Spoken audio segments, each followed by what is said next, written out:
বাবা বাবা, উপরওয়ালা তোকে আবার জীবন ফিরিয়ে দিয়েছে, নতুন সুযোগ দিয়েছে তোকে। তুই সেই ব্যাপারে ভাব, উল্টো পাল্টা বলে তনুকে বিপথে নিয়ে যাস না, আর আমাকেও নয়। বাবা, জ্যাসমিন তো যা মুখে আসে বলে, তুমি তো চেনোই ওকে। প্লিজ তুমি ওর কথা শুনে মন খারাপ করো না, আমি ওকে বোঝাচ্ছি। জ্যাসমিন, তুই আমাকে প্রমিস কর, তুই এরকম কিচ্ছু করবি না। বাবা যদি ক্ষমা করতে চায়, বাবা নিজেই করবে, না হলে আমি এভাবেই ঠিক আছি।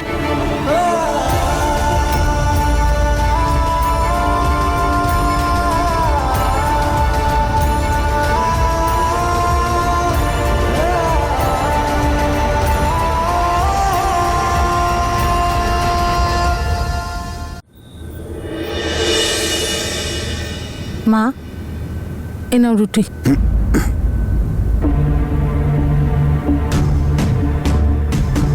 কি হয়েছে গো তোমার? কেন এত রাগ করছো? জ্যাসমিনকে রাগ করে পাঠিয়ে দিলে। আজ গুরুদ্বারায় বীরের সাথে যেটা করেছো সেটা খুব ভুল করেছো। ও যে ব্যবহারের যোগ্য সেই ব্যবহারই করেছি।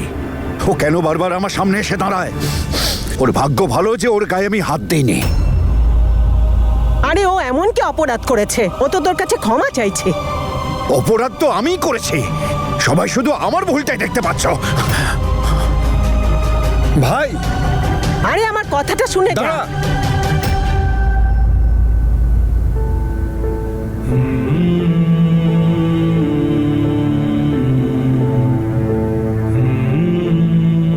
জানি না তনু কি করছে।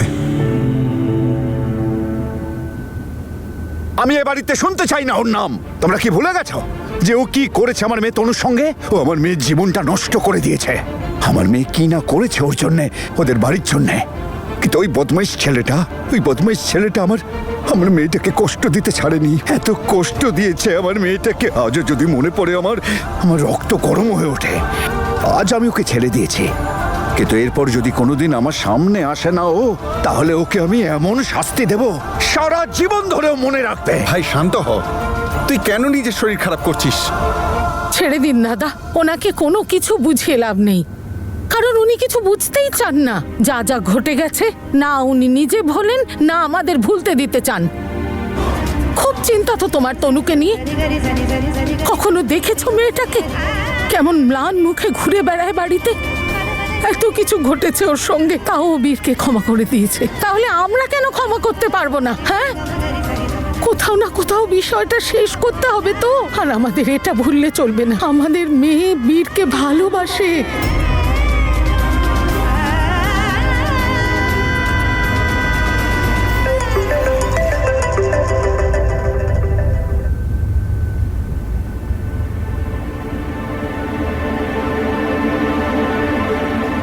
হ্যালো, তুমি ঠিক আছো তো?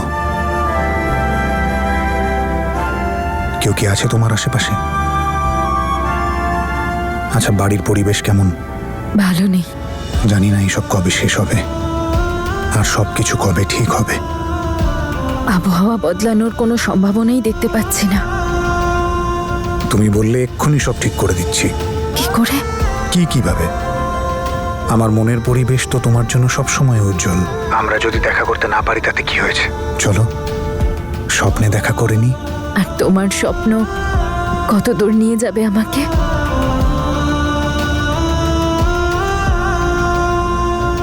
এক সেকেন্ড বীর, তনু, কি হলো? রুটি পড়ে গেছে।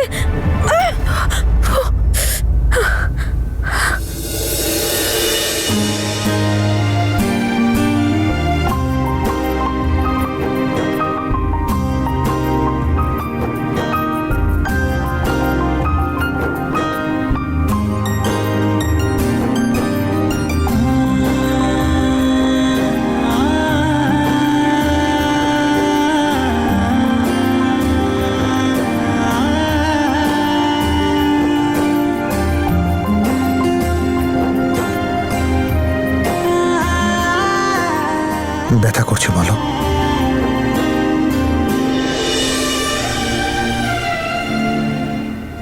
তনু, আমি তোমায় অনেক কষ্ট দিয়েছি, আর কষ্টে দেখতে পারবো না আমি তোমাকে। গোটা পৃথিবীর খুশি তোমার পায়ে আমি রাখতে চাই।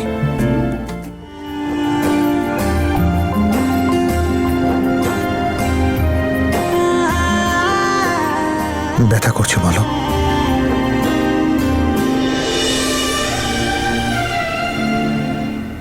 তনু, আমি তোমায় অনেক কষ্ট দিয়েছি, আর কষ্টে দেখতে পারবো না আমি তোমাকে। গোটা পৃথিবীর খুশি তোমার পায়ে আমি রাখতে চাই। তুমি সরো, আমি রুটি বানাচ্ছি। বীর,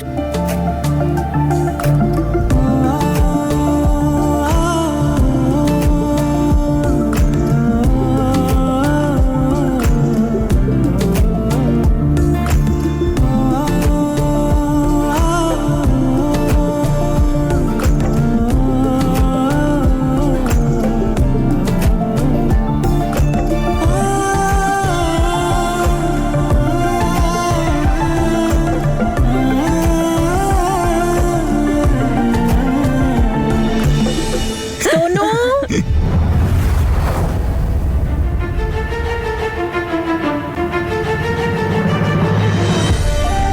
হাত পড়ে গেছে নাকি তনু? কিছু দিলে ওখানে তুমি? কোনো অয়েন্টমেন্ট বা ক্রিম? আরে তোর মন কোথায়? কার সাথে কথা বলছিস?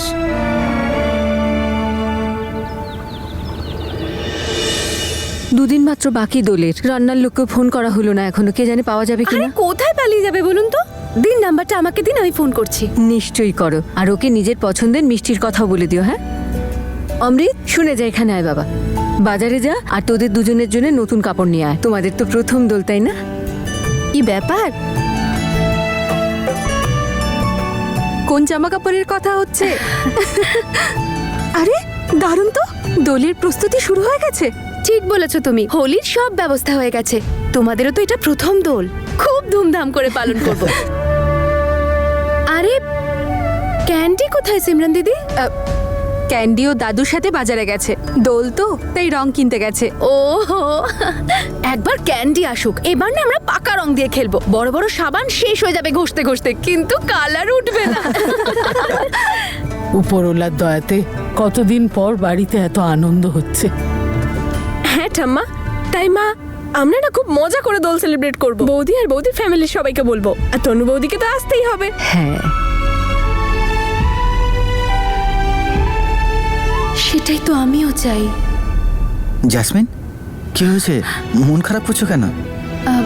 আসলে আমিও চাই যাতে বীর আর তনু একসাথে এই উৎসবটা পালন করে, কিন্তু আমার তো টেনশন হচ্ছে যদি বাবা এই উৎসবের আগে বীরকে ক্ষমা না করতে পারে তাহলে।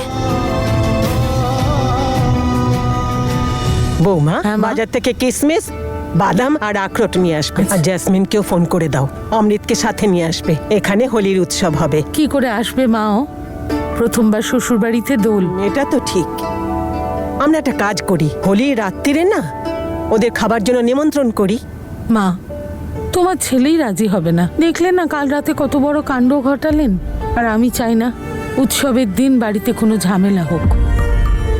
মা, গুরুদ্বারায় যা কিছু হলো, তারপর আমিও চাই না যে বীর আরো অসম্মানিত হোক।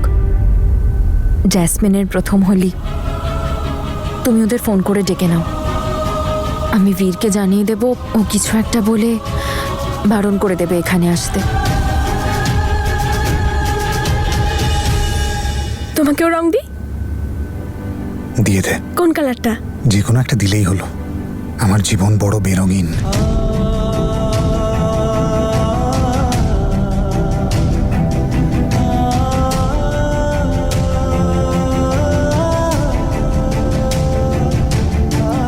বীর, আমার সঙ্গে চল। তনু,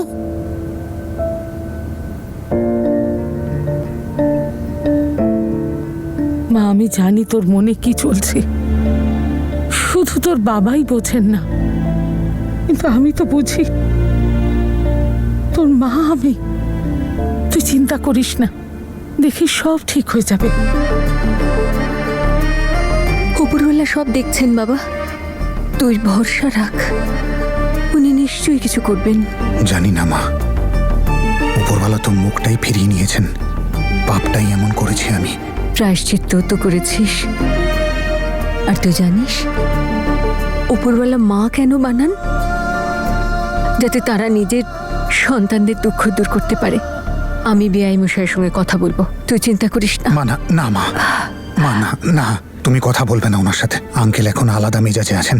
রাগের মাথায় উনি যদি তোমাকে আর বাবাকে কিছু বলে বসেন তাহলে আমি সেটা সহ্য করতে পারবো না। মা, আমি নিজের অসম্মান সহ্য করতে পারি, কিন্তু তোমাদের নয়। আমাকে একবার চেষ্টা তো করতে দে বাবা। কোনো লাভ নেই কথা বলে মা, কিচ্ছু হবে না। আমি জানি উনি ক্ষমা করবেন না, খুব রেগে আছেন আমার প্রতি। সব রকম ভাবে চেষ্টা করে তো দেখলাম আমি, হাত জোর করে, পা ধরে, কিন্তু উনি শুনতে পর্যন্ত রাজি নন, মানতেও রাজি নন। বীর এত কিছু করার পরও কিচ্ছু বদলায়নি মা।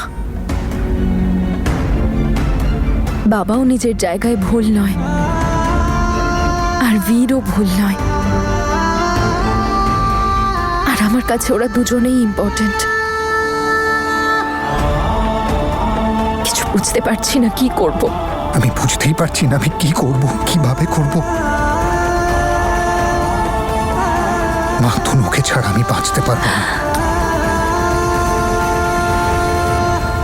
একটু ভরসা রাখ। তুই সবার এত ভালো করিস, তোর কোনো অমঙ্গল হতেই পারে না। সব ঠিক হয়ে যাবে। আমিও এখন সবকিছু ওপরওয়ালার হাতেই ছেড়ে দিয়েছি।